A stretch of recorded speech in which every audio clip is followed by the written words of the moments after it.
एक बार की बात है, एक गांव में एक किसान रहता था। उस किसान को जानवर पालने का बहुत शौक था। उसके पास पहले से ही बहुत सारे गायें थी जिनका दूध बेचकर वह अच्छे खासे पैसे कमाया करता था। तो एक दिन उस किसान ने एक बंदर और खरगोश को भी अपने घर में पाल लिया। अब काफ़ी दिन गुजर गए। उस किसान ने खरगोश और बंदर के साथ खेलने का सोचा। उस किसान ने अपने खेत पर ढेर सारी छोटे छोटे गड्ढे कर दिए और उन गड्ढों पर मिट्टी डालकर भर दिया और किसी एक गड्ढे पर एक गाजर को छुपा दिया।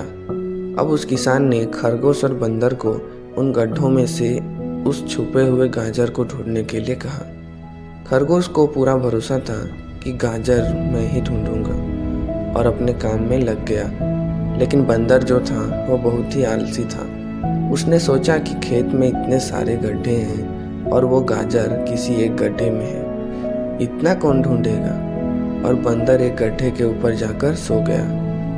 अब इधर खरगोश फुर्ती से सारे गड्ढे खोद दिए, लेकिन उसे किसी में वो गाजर नहीं मिला। अब सिर्फ एक गड्ढा बाकी रह गया था जिसके ऊपर बंदर सोया हुआ था। अब खरगोश बंदर के पास जाता है और उसे उस गड्ढे में से उठने के लिए कहता है। जैसे ही बंदर उस गड्ढे से उठता है, खरगोश गड्ढा खोदकर गाजर बाहर निकाल लेता है और अपने मालिक को ले जाकर देता है।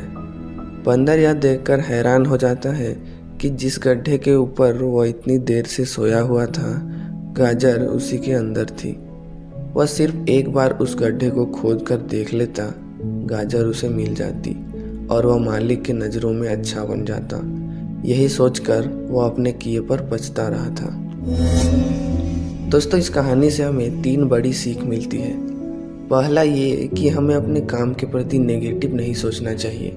जैसे कि उस बंदर ने सोचा कि इतने सारे गड्ढे हैं, गाजर किस गड्ढे में है पता नहीं। यही सोचकर उस बंदर ने उस काम को अपने लिए बड़ा बना लिया।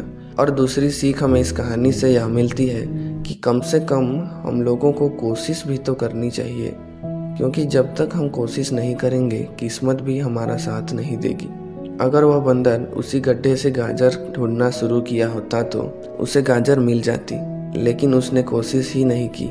और तीसरी सीख हमें इस कहानी से यह मिलती है कि हमें जल्दी हार मानना नहीं चाहिए, क्योंकि हमें नहीं पता कि हमें अपने काम में कब सफलता मिलेगी।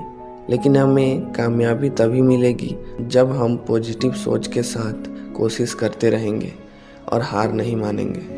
साथियों, कहानी अच्छी लगी तो प्लीज़ वीडियो को लाइक और चैनल को सब्सक्राइब जरूर से करें, ताकि इसी प्रकार की कुछ सीख देने वाली कहानी मैं आप तक लाता रहूं। मिलते हैं अगली वीडियो में इसी तरह की कुछ कहानियों के साथ। तो कोशिश करते रहो, हार मत मानो।